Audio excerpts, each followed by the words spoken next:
Hello everyone and welcome to the Los Angeles Open Series. I'm Glenn Jones and I'm joined in the booth by Los Angeles import, Ben Lundquist. How are you doing in the tournament so far? Let's kick it off with that. 4-0 right now. Alright, pretty strong. Yeah. You're playing the white-based aggressive Boros deck. We've actually seen a couple other flavors of Boros in the tournament and just in standard in general. But one of the major selling points of this deck, obviously, the new Theros Weenie Beater, Soldier of the Pantheon. Really strong, probably one of the 10 most powerful cards in the set, give or take. And combined with M14 Reprint Brave the Elements, you've got just the white creature beatdown army going. So tell me, what made you want to play this deck for this tournament? Compared to like a normal red deck, you're saying? Sure. Okay. Sure. Well, I am not actually very familiar with the format. I haven't played since, I don't know, March of the last standard. So I knew people were playing Esper, which is what I was playing now. And I felt like if I just picked it up, I'd be a little bit behind everyone else. So I wanted to be an aggressive deck, which is actually good against those decks. And that's just where I put my stance. I just wanted to be an aggressive deck. I decided between this and red, and ultimately I just felt like a couple of the card selection differences were what got me on board with this. Sure. Esper had a pretty big showing just last weekend in Indianapolis, obviously. William Jensen top 8 at the Invitational playing Esper.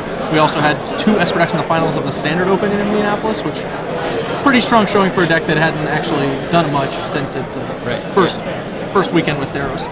So it makes sense that you choose a deck that you think has a good matchup against Theros. One of the things I like the most about the deck is Precinct Captain, which is just a great threat against a lot of decks right now. Since, usually, especially against Esper, it's like, you have to do something or this guy's going to keep going. Yeah, he's like, you don't really understand how good he is because when he's connecting, the game's over in a little bit, and when he dies, you're thought, it was a guy and he died. Lost my bear. But he's just, he presents this clock on his own that people just have to deal with, and they have to deal with it immediately. So it's just pretty awesome to just have a card that puts so much pressure on the opponent immediately. Okay.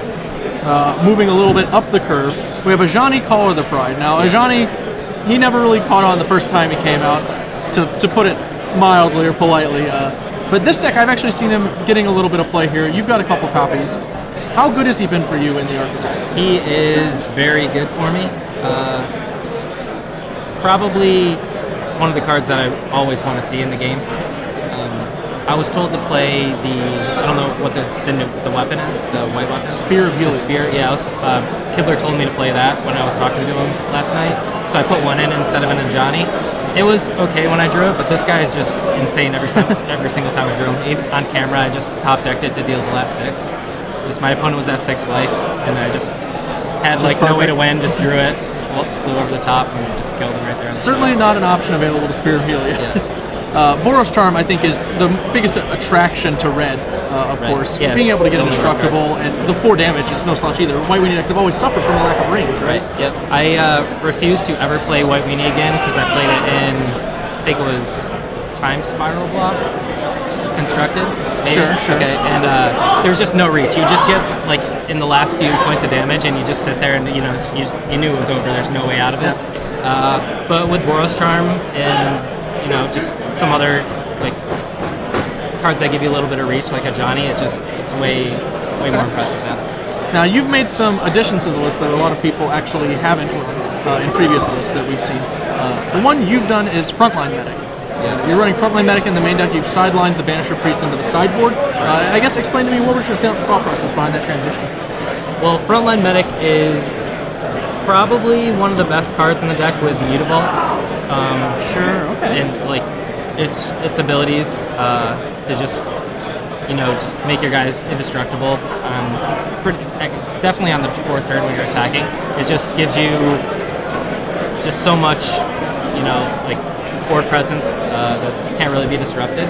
Against decks like Colossal Gruul that are doing all these Burning Tree emissaries and Holy Crown Machine, because you just are teaming them with all your guys. It doesn't really matter. You just get in the damage, get in within Boros Charm range. Yeah. And the reason I played it over Banisher Priest in specific is because Esper is so big. This is just kind of like a 2/2. It doesn't really do anything. It's just 3 mana 2/2. And this has 2 text boxes that can both be relevant.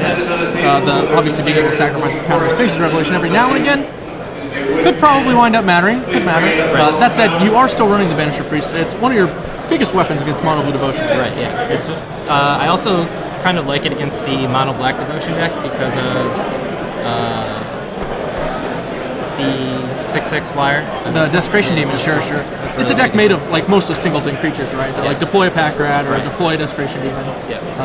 Obviously, if Blood Baron starts clocking, you might have some issues, but even then, you can actually theoretically race the Blood Baron once, or maybe twice. I put 1 Mizzy Mortars in my sideboard just for that guy. Got his number, all right. Well, Ben, you're off to a great start in the tournament, obviously. Several rounds to go, big event. How many rounds are there? There are 10. There are 10 in this 651-person tournament. So I'm going to go ahead and wish you good luck. Thanks for joining me.